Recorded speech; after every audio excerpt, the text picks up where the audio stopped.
Hello po sa ating mga kababayan dyan sa isla ng Catanduanes. Galing po tayo sa autopsy ni Mireros Pinsukas Alcantara, yung nasawi sa Dubai. Ngayon po,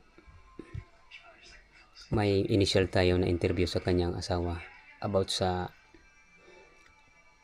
binigay sa kanyang update ng forensic doon sa doktora. Siya lang po ang ating tatanungin kung ano yung kaya niya ibigay na detalye doon sa pag-usap nila ng doktor, at saka kung ano ang masasabi ninyo sa kanyang sasabihin, kasi hindi rin natin alam ang kanyang saloobin o ang kanyang masasabi.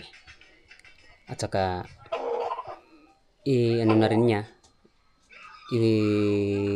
ipabatid na rin sa inyo kung saan ang binyo ng lamay, kasi ililipat po ng lamay ang kanyang asawa dahil hindi na po dadalhin doon uli sa kanilang bahay, bali ililipat na po dito sa bayan ng Pangganiban.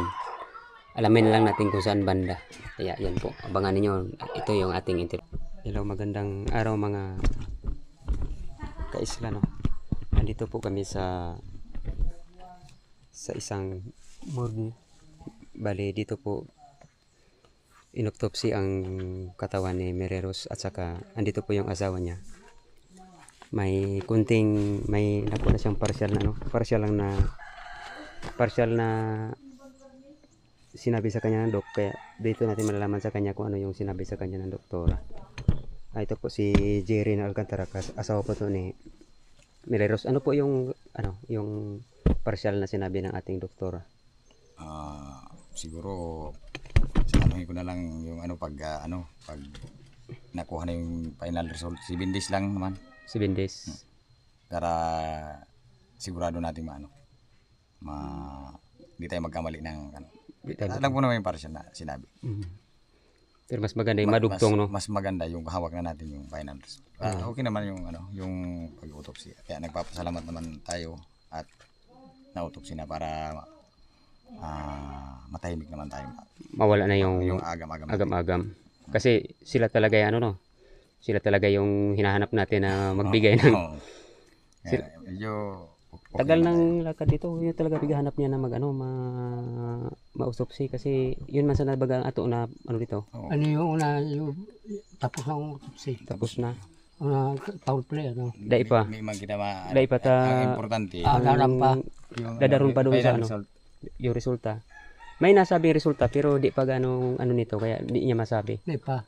Kaya masakit man yun na Kaya ang ang unang masabi diyan, magpasalamat ka sa pasalamat na nangyari na. Salamat man kita sa gabos na Anong tabang na ikaw mo yung kagbangkay niyan. mapadari. Siya, sawa mo. Taga-sin. Makureo. Mukureo. Ano mga apelido niya? Alcantara. Alcantara.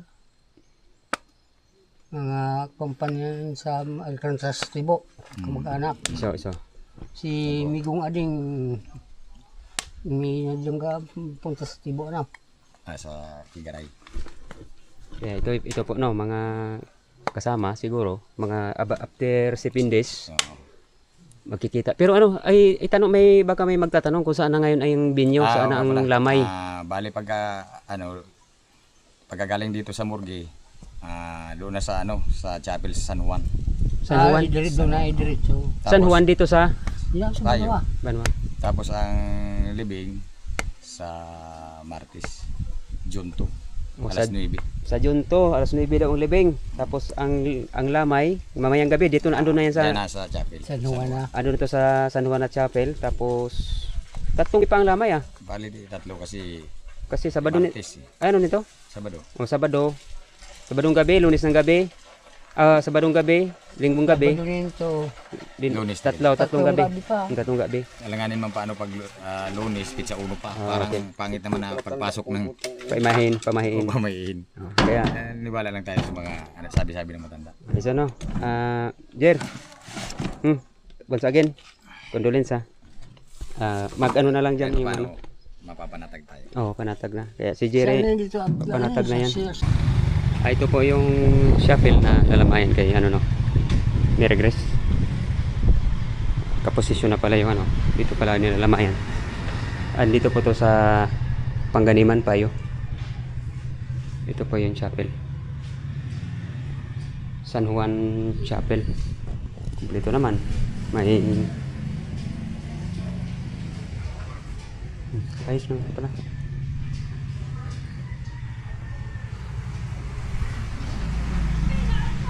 Ito po mga idol. Andito po lalamayan.